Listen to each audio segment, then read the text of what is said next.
Someone told you to try Tai Chi. Someone else swore by Qigong.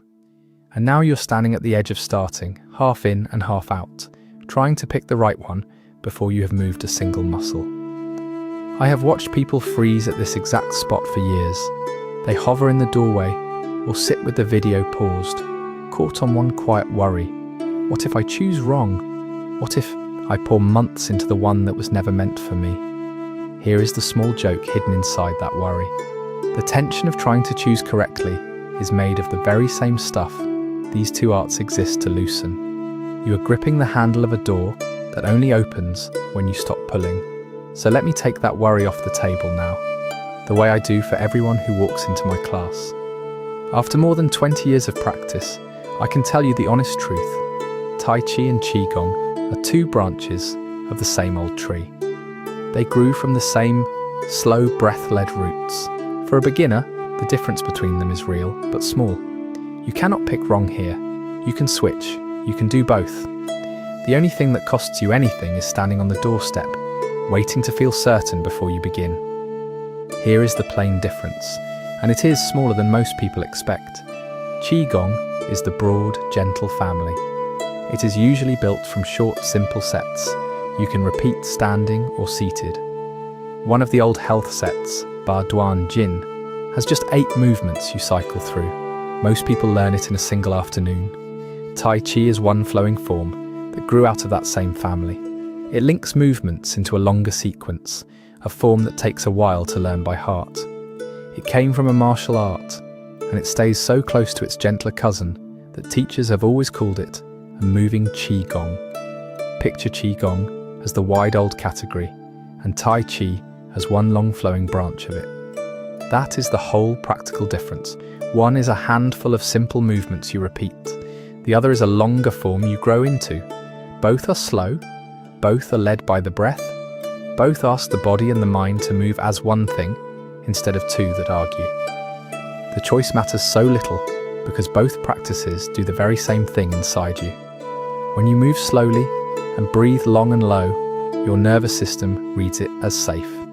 It eases out of the braced, alert state into the place where calm and easy movement live. Tai Chi does this. Qigong does this. The slow arm and the long exhale land the same way, whichever name is written on the door. And names are all they are.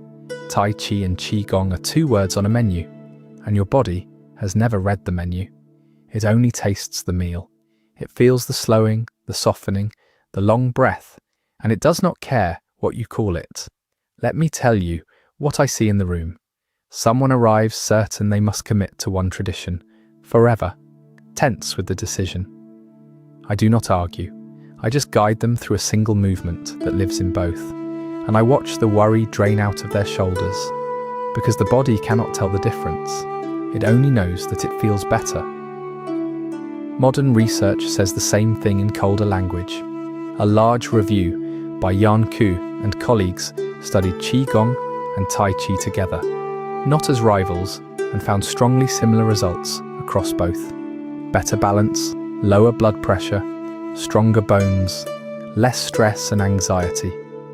The old teachers reached that conclusion centuries earlier by watching bodies instead of data. They had a name for the stuck, braced feeling you're trying to shake. They called it Qi stagnation. And the whole purpose of these gentle movements was to get things moving again, like a stream remembering how to flow. They were never rivals, only tools from one shared toolbox, and you reached for whichever was closest. You do not have to decide anything to feel this.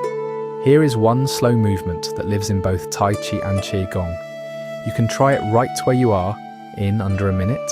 Stand with your feet about shoulder width apart. Let your knees soften. Let your arms hang loose at your sides. Let your breath settle on its own. Do not manage it. Let it find its own slow rhythm. On a slow breath in, let both arms float up in front of you, palms down, rising towards shoulder height. Let the breath lift them, not effort. If it starts to feel like work, go lighter until the breath is doing almost all of it. On a slow breath out, let the arms drift back down the same path, soft and unhurried. Do that 6 or 8 times. This is not a movement you're trying to get right. It is closer to a dance, and no one hurries through a dance to reach the far wall. So do not study it, just notice what it feels like, without needing to name it. The small pause at the top, the ease on the way down, maybe a faint note of surprise that something this simple can feel this good. That rising and falling on the breath is the shared heart of both practices. If it settled you even a little, you have already done the thing the whole decision was guarding. You never needed to know which tradition it belonged to. So here is where to go from here. Choose by what is in front of you. If there is a Tai Chi class nearby and the flowing form calls to you, go. If you would rather begin with something short and repeatable at home, a Qigong set is the quickest way in. Whichever you choose, you can add the other later, and most people eventually do. They warm up with a Qigong set and drift into a Tai Chi form, and it feels natural rather than confusing. Both are also a kind place to begin if you are older or finding your way back after an injury. There is little to strain, and much of it can be done seated. That gentleness is the whole point, never a limitation. If you want a simple place to start at home, we made 2 illustrated guides for exactly this. Our Ba Duan Jin guide walks you through a full Qigong set, the 8 movements, with a wall chart and follow-along audio. Our Tai Chi for Balance guide does the same for the flowing form, built around steadiness and balance. Both are linked below. You can also open Qi Guide, our app, and let it keep your practice gentle and steady, one day at a time. Water never worries which path down the mountain is correct. It just goes, and the going is how it finds the sea. You cannot choose wrong, you can only begin.